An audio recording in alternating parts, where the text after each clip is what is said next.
Hello दोस्तों, आज की इस वीडियो में आपका स्वागत है जिसमें हम उन प्रश्नों की चर्चा करेंगे जो सभी प्रतियोगी परीक्षाओं की दृष्टि से अत्यधिक महत्वपूर्ण हैं। तो चलिए दोस्तों, शुरू करते हैं आज का ये वीडियो। हमारा सबसे पहला प्रश्न है, अवतलोत्तल लेंस कैसा है, अभिसारी या अपसारी? तो जो हमारा अवतलोत्तल लेंस दोस्तों है ये हमारा अभिसारी है, यानी कन्वर्जेंट जो है ये अवतलोत्तल लेंस कन्वर्जेंट है यानी अभिसारी है। हमारा अगला प्रश्न है, प्रेरित विद्युत दाहक बल फ्लक्स परिवर्तन की ऋणात्मक दर के बराबर होता है, यह किसका नियम कहलाता है? तो फैराडे का विद्युत चुंबकीय प्रेरण का नियम कहलाता है। हमारा अगला प्रश्न है, पॉजिट्रॉन की खोज कब और किसने की? तो दोस्तों पॉजिट्रॉन की खोज जो है 1932 में एंडरस ने की है पॉजिट्रॉन की खोज। हमारा अगला प्रश्न है दोस्तों, किस प्रकार के लोहे में कार्बन की मात्रा सबसे कम होती है? किस प्रकार के लोहे में कार्बन की मात्रा सबसे कम होती है? तो इसका उत्तर है पिटवा लोहे में। पिटवा लोहे में दोस्तों जो कार्बन है ये कार्बन की सबसे कम मात्रा पिटवा लोहे में पाई जाती है। हमारा अगला प्रश्न है, वाटर गैस किन दो गैसों की मिश्रण है? वाटर गैस जो है किन दो गैसों का मिश्रण है? तो इसका उत्तर है कार्बन मोनोऑक्साइड जिसका सूत्र CO है तथा हाइड्रोजन जिसका सूत्र H2 है। तो वाटर गैस कार्बन मोनोऑक्साइड तथा हाइड्रोजन का मिश्रण है। हमारा अगला प्रश्न है, एंटीपायरेटिक्स का प्रयोग किस कार्य के लिए किया जाता है? एंटीपायरेटिक्स का प्रयोग किस कार्य के लिए किया जाता है? तो इसका उत्तर है शरीर का दर्द और बुखार उतारने के लिए एंटीपायरेटिक्स का प्रयोग किया जाता है। हमारा अगला प्रश्न है दोस्तों, डीएनए का डबल हेलिक्स मॉडल। डीएनए का डबल हेलिक्स मॉडल किसकी देन है? डीएनए का डबल हेलिक्स मॉडल वाटसन तथा क्रिक की देन है। डीएनए का डबल हेलिक्स मॉडल वाटसन तथा क्रिक की देन है। हमारा अगला प्रश्न है, रॉबर्ट कोच को 1905 में नोबेल पुरस्कार किस कार्य के लिए मिला? रॉबर्ट कोच को 1905 में नोबेल पुरस्कार किस कार्य के लिए मिला? तो इसका हमारा उत्तर है सर्वप्रथम जीवाणुओं का कृत्रिम संवर्धन यानी आर्टिफिशियल कल्चर तथा एंथ्रैक्स व टीबी यानी ट्यूबरकुलोसिस के जीवाणुओं को अलग करने के लिए रॉबर्ट कोच को 1905 में नोबेल पुरस्कार दिया गया था। हमारा अगला प्रश्न है दोस्तों, टोकोफेरॉल किस विटामिन का रासायनिक नाम है? टोकोफेरॉल किस विटामिन का रासायनिक नाम है? तो विटामिन ई का नाम टोकोफेरॉल है। हमारा अगला प्रश्न है, कोलाइटिस रोग में प्रभावित होने वाले अंग हैं। कोलाइटिस रोग में प्रभावित होने वाले अंग हैं तो छोटी व बड़ी आंतें जो हैं ये दोनों कोलाइटिस रोग में प्रभावित होती हैं। हमारा अगला प्रश्न है दोस्तों, कोबाल्ट ऑक्साइड कांच को कौन सा रंग प्रदान करता है? कोबाल्ट ऑक्साइड जो है ये कांच को कौन सा रंग प्रदान करता है? तो गहरा नीला रंग जो है कोबाल्ट ऑक्साइड कांच को प्रदान करता है। हमारा अगला प्रश्न है दोस्तों, रॉकेट के ऊपर जाने का सिद्धांत है। रॉकेट के ऊपर जाने का सिद्धांत है तो इसका उत्तर है रेखीय संवेग का संरक्षण। रॉकेट के ऊपर जाने का सिद्धांत है तो रेखीय संवेग का संरक्षण। हमारा अगला प्रश्न है, डेनियल सेल में प्रयुक्त धातुएं हैं। डेनियल सेल में प्रयुक्त धातुएं हैं तो इसका उत्तर है तांबा तथा जस्ता। डेनियल सेल में प्रयुक्त धातुएं हैं तांबा तथा जस्ता। हमारा अगला प्रश्न है, नीले लिटमस पत्र को लाल कौन करता है? नीले लिटमस पत्र को लाल कौन करता है? तो इसका उत्तर है अम्ल। नीले लिटमस पत्र को अम्ल जो है ये लाल करता है। हमारा अगला प्रश्न है, ओरिजिन ऑफ स्पीसीज नामक पुस्तक किसने लिखी? ओरिजिन ऑफ स्पीसीज नामक पुस्तक किसने लिखी? तो डार्विन ने ओरिजिन ऑफ स्पीसीज की पुस्तक लिखी। हमारा अगला प्रश्न है, पौधों में प्रोटीन निर्माण के लिए आवश्यक है। पौधों में प्रोटीन निर्माण के लिए आवश्यक तत्व जो है ये नाइट्रोजन है। हमारा अगला प्रश्न है दोस्तों, हाइड्रोपोनिक्स किसे कहते हैं? हाइड्रोपोनिक्स किसे कहते हैं? तो पौधे के मृदा विहीन संवर्धन को हाइड्रोपोनिक्स कहते हैं। पौधों के मृदा विहीन संरक्षण संवर्धन को। हमारा अगला प्रश्न है, जंपिंग जीन का सिद्धांत किस वैज्ञानिक ने प्रतिपादित किया? जंपिंग जीन का सिद्धांत किस वैज्ञानिक ने प्रतिपादित किया? तो इसका उत्तर है बारबरा मैकइंटॉक ने जंपिंग जीन का सिद्धांत प्रतिपादित किया। हमारा अगला प्रश्न है, मानव रक्त में प्राकृतिक रूप से पाया जाने वाला स्कंदनरोधी क्या है? मानव रक्त में प्राकृतिक रूप से पाया जाने वाला स्कंदनरोधी क्या है? तो हेपरिन है। इसका उत्तर हेपरिन है। हमारा अगला प्रश्न है दोस्तों, मोतियाबिंद, इस यहाँ पर मोतियाबिंद होगा। मोतियाबिंद से शरीर का कौन सा अंग प्रभावित होता है? तो मोतियाबिंद से शरीर का हमारा आँख प्रभावित होता है दोस्तों। मोतियाबिंद से शरीर का आँख प्रभावित होता है। हमारा अगला प्रश्न है, प्लवन करती हुई वस्तु का भार होता है। प्लवन करती हुई वस्तु का भार होता है तो शून्य। प्लवन करती हुई वस्तु का भार शून्य होता है। हमारा अगला प्रश्न है, दो आवेशित चालकों को जोड़ने पर शून्य आवेश प्रवाह की शर्त है। दो आवेशित चालकों को जोड़ने पर शून्य आवेश प्रवाह की शर्त है तो इसका उत्तर है दोनों समान विभव पर। दोनों समान विभव पर हो। हमारा अगला प्रश्न है, जीव और निर्जीव के बीच की कड़ी है तो वायरस। जीव और निर्जीव दोनों के बीच की कड़ी दोस्तों जो है ये वायरस, हमारा वायरस है। अगला प्रश्न है दोस्तों, केंद्रक की खोज किस वैज्ञानिक ने की थी? केंद्रक की खोज किस वैज्ञानिक ने की थी? तो इसका उत्तर है रॉबर्ट ब्राउन ने। रॉबर्ट ब्राउन ने केंद्रक की खोज की थी। हमारा अगला प्रश्न है दोस्तों, डायस्टेज एंजाइम किसका पाचन करता है? डायस्टेज एंजाइम किसका पाचन करता है? तो इसका सही उत्तर है स्टार्च का पाचन डायस्टेज एंजाइम करता है।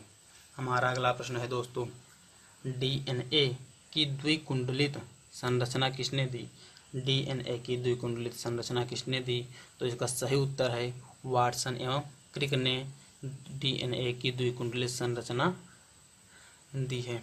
हमारा अगला प्रश्न है, रासायनिक दृष्टि से चीनी क्या है? तो दोस्तों रासायनिक दृष्टि से चीनी सैक्रोज है। रासायनिक दृष्टि से जो चीनी है ये सैक्रोज है। हमारा अगला प्रश्न है दोस्तों, नाभिकीय रिएक्टर में भारी जल का प्रयोग किसके रूप में किया जाता है? तो नाभिकीय रिएक्टर में भारी जल का प्रयोग किसके रूप में किया जाता है? तो मंदक यानी मॉडरेटर के रूप में जो है नाभिकीय रिएक्टर में भारी जल का प्रयोग किया जाता है। अगला प्रश्न है दोस्तों, लेजर बीम की सहायता से त्रिविमीय यानी 3D प्रतिबिंब बनाने की विधि क्या कहलाती है?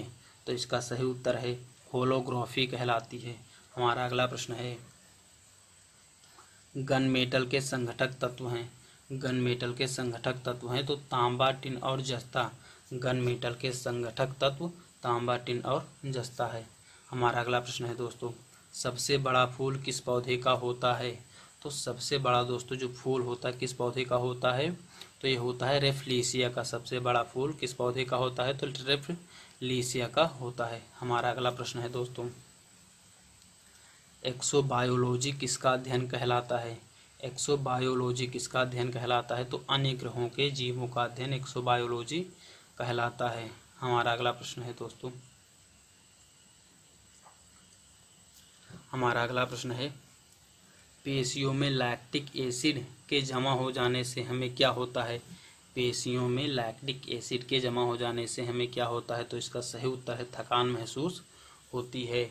हमारा अगला प्रश्न है दोस्तों, कालाजार नामक बीमारी का संक्रमण किसके द्वारा होता है? कालाजार एक बीमारी है तो ये किसके संक्रमण के कारण होता है? तो सैंड फ्लाई के द्वारा जो है कालाजार नामक बीमारी हमारे शरीर में प्रवेश करती है। हमारा अगला प्रश्न है, ग्रीन हाउस प्रभाव। ग्रीन हाउस प्रभाव का क्या मतलब है? तो वायुमंडल में कार्बन डाइऑक्साइड की मात्रा में वृद्धि से ताप में वृद्धि होती है तो इसको हम ग्रीन हाउस प्रभाव कहते हैं। इसको हम ग्रीन हाउस प्रभाव कहते हैं। हमारा अगला प्रश्न है दोस्तों, इलेक्ट्रॉन वोल्ट किस भौतिक राशि का मात्रक है? इलेक्ट्रॉन वोल्ट किस भौतिक राशि का मात्रक है? तो इसका सही उत्तर है ऊर्जा का। दोस्तों इलेक्ट्रॉन वोल्ट जो है ये ऊर्जा का मात्रक है। हमारा अगला प्रश्न है, fast breeder test reactor FBTR में कौन सा ईंधन प्रयुक्त किया जाता है? तो इसका सही उत्तर है यूरेनियम प्लूटोनियम कार्बाइड प्रयुक्त किया जाता है।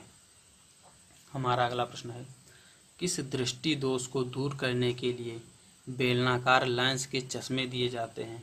किस दृष्टि दोष को दूर करने के लिए बेलनाकार लेंस के चश्मे दिए जाते हैं? तो इसका उत्तर है दृष्टि वैषम्य को दूर करने के लिए बेलनाकार चश्मे दिए जाते हैं। हमारा अगला प्रश्न दोस्तों, कुंदनकुलन न्यूक्लियर पावर प्रोजेक्ट किस राज्य में स्थापित करना प्रस्तावित है? कुंदनकुलन न्यूक्लियर पावर प्रोजेक्ट किस राज्य में स्थापित करना प्रस्तावित है? तो तमिलनाडु में स्थापित करना इसको है। हमारा अगला प्रश्न है, लेजर LASER लेजर किसका संक्षिप्त रूप है? लेजर किसका संक्षिप्त रूप है? तो दोस्तों इसका संक्षिप्त रूप जो है light amplification by stimulated emission of radiation, इसका संक्षिप्त जो है नाम है। हमारा अगला प्रश्न है दोस्तों, अधिकांश ओजोन किस मंडल में संकेंद्रित रहती हैं? अधिकांश ओजोन किस मंडल में संकेंद्रित रहती हैं? तो इसका उत्तर है स्ट्रेटोस्फीयर में। अधिकांश ओजोन किस मंडल में संकेंद्रित रहती हैं? तो स्ट्रेटोस्फीयर में संकेंद्रित रहती हैं। हमारा अगला प्रश्न है, टेस्ला किसका मात्रक है? टेस्ला किसका मात्रक है? तो फ्लक्स घनत्व, फ्लक्स डेंसिटी का मात्रक टेस्ला है। हमारा अगला प्रश्न है दोस्तों, ऑस्टियोपोरोसिस की बीमारी किसे प्रभावित करती है?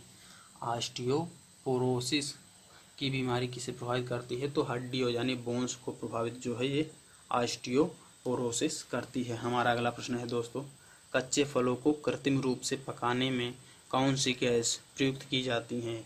कच्चे फलों को कृत्रिम रूप से पकाने में कौन सी गैसें प्रयुक्त की जाती हैं? तो एथिलीन व एसीटिलीन जो है ये प्रयुक्त की जाती हैं। हमारा अगला प्रश्न है दोस्तों, पौधों में शर्करा एवं पोषक तत्वों के स्थानांतरण के लिए किस पोषक तत्व की उपस्थिति अनिवार्य होती है? पौधों में शर्करा एवं पोषक तत्वों के स्थानांतरण के लिए किस पोषक तत्व की उपस्थिति अनिवार्य होती है? तो पोटास यानी के की। हमारा अगला प्रश्न है, लोहा यानी इसका सूत्र है Fe, लोहा पौधे में क्या भूमिका निभाता है? लोहा जो है पौधे में क्या भूमिका निभाता है? तो ऑक्सीजन की भूमिका जो है निभाता है। लोहा पौधे में क्या भूमिका निभाता है? तो ऑक्सीजन का स्थानांतरण एवं क्लोरोफिल तथा प्रोटीन के निर्माण में जो है ये लोहा सहायक है। हमारा अगला प्रश्न है दोस्तों, लार में कौन सा एंजाइम पाया जाता है? जो लार होता है इसमें कौन सा एंजाइम पाया जाता है? तो टाइलिन पाया जाता है। लार में टाइलिन एंजाइम पाया जाता है। हमारा अगला प्रश्न है दोस्तों, जिस स्थिति में रक्त का थक्का नहीं जमता उसे क्या कहते हैं? जिस स्थिति में रक्त का थक्का नहीं जमता उसे क्या कहते हैं? तो इसका उत्तर है हीमोफीलिया। दोस्तों जब हमारे शरीर में हीमोफीलिया हो जाता है तो हमारे शरीर में रक्त का थक्का जो है ये नहीं जमता है। हमारा अगला प्रश्न है, शरीर के किस भाग को स्ट्रेटम कार्नियम कहते हैं? शरीर के किस भाग को स्ट्रेटम कार्नियम कहते हैं? तो इसका उत्तर है सबसे बाहरी परत को स्ट्रेटम कार्नियम कहते हैं। हमारा अगला प्रश्न है दोस्तों, ऊपरी बाहु की अस्थि किस नाम से जानी जाती है? ऊपरी बाहु की अस्थि किस नाम से जानी जाती है? तो इसका उत्तर है होम्यूरस के नाम से ऊपरी बाहु की अस्थि जानी जाती है। हमारा अगला प्रश्न है दोस्तों, DNA का आनुवंशिक कोड किस वैज्ञानिक ने किस वर्ष ज्ञात किया? DNA का आनुवंशिक कोड किस वैज्ञानिक ने किस वर्ष ज्ञात किया? तो डॉक्टर हरगोविंद खुराना ने DNA का आनुवंशिक कोड 1965 में ज्ञात किया। हमारा अगला प्रश्न है दोस्तों, 4 डिग्री सेंटीग्रेड पर पानी के लिए कौन सी राशि अधिकतम होती है? 4 डिग्री सेंटीग्रेड पर पानी के लिए कौन सी राशि अधिकतम होती है? तो इसका सही उत्तर है घनत्व। इसका सही उत्तर है घनत्व। आई होप दोस्तों कि ये वीडियो आपको पसंद आया है। अगर ये वीडियो आपको पसंद आया है तो ये वीडियो को लाइक कीजिए, चैनल पर नए हैं तो सब्सक्राइब कीजिए। धन्यवाद दोस्तों, मिलते हैं अगले नेक्स्ट वीडियो में।